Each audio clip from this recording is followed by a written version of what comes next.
ইরানের সর্বশেষ প্রস্তাবে সন্তুষ্ট নন ট্রাম্প, যুদ্ধ সমাপ্তি নিয়ে অনিশ্চয়তা। ইরান যুক্তরাষ্ট্র যুদ্ধ নিয়ে আবারও সামনে এলো এক বড় আপডেট। যে যুদ্ধের শেষ দেখতে অপেক্ষা করছিল পুরো বিশ্ব, সেই যুদ্ধ এখন আরও দীর্ঘ হওয়ার আশঙ্কা তৈরি হয়েছে।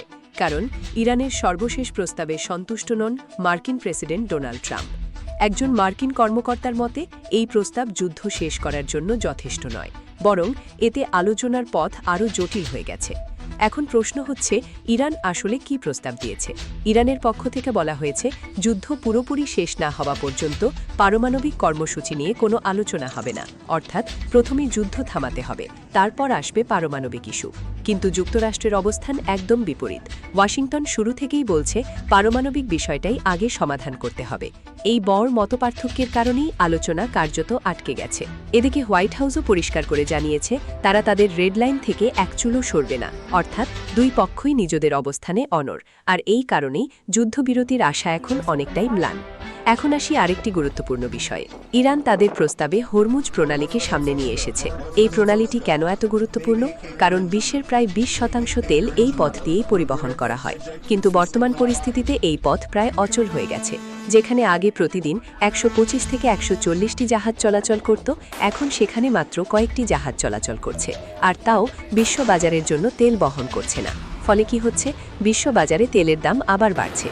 বিশেষজ্ঞরা বলছেন, এখন আর শুধু কথার লড়াই গুরুত্বপূর্ণ নয়, বরং বাস্তবে তেলের সরবরাহ কতটা হচ্ছে সেটাই সবচেয়ে বড় বিষয়। এদিকে যুক্তরাষ্ট্র ইরানের ওপর চাপ বাড়াতে নতুন অবরোধও আরোপ করেছে। ফলে অনেক ইরানি তেলবাহী জাহাজ ফিরে যেতে বাধ্য হয়েছে। ইরান এই পদক্ষেপকে বলছে সমুদ্রে জলদস্যুতা, অর্থাৎ উত্তেজনা কমার বদলে দিন দিন আরও বাড়ছে।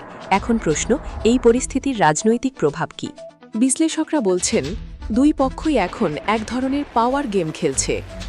ইরান চাইছে প্রথমে যুদ্ধ থামুক, তারপর বড় ইস্যুতে আলোচনা হোক।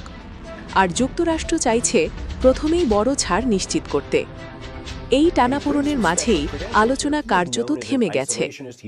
এদিকে ট্রাম্প নিজেও দেশের ভেতরে চাপে রয়েছেন। জ্বালানির দাম, মুদ্রাস্ফীতি এবং রাজনৈতিক চাপ সব মিলিয়ে পরিস্থিতি কঠিন হয়ে উঠছে। অন্যদিকে ইরানও অর্থনৈতিক চাপের মুখে। তবুও তারা স্পষ্ট বার্তা দিচ্ছে, তারা সহজে ছাড় দেবে না, বরং এটাকে তারা অস্তিত্বের লড়াই হিসেবে দেখছে। আর এখানেই তৈরি হচ্ছে সবচেয়ে বড় অনিশ্চয়তা। কারণ যদি এই অচলাবস্থা চলতেই থাকে, তাহলে যুদ্ধ আরও দীর্ঘ হতে পারে।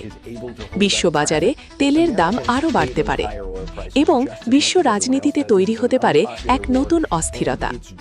সবশেষে প্রশ্ন একটাই, এই যুদ্ধ কি সত্যিই শেষ হবে, নাকি এটি আরও বড় সংঘাতে রূপ নেবে?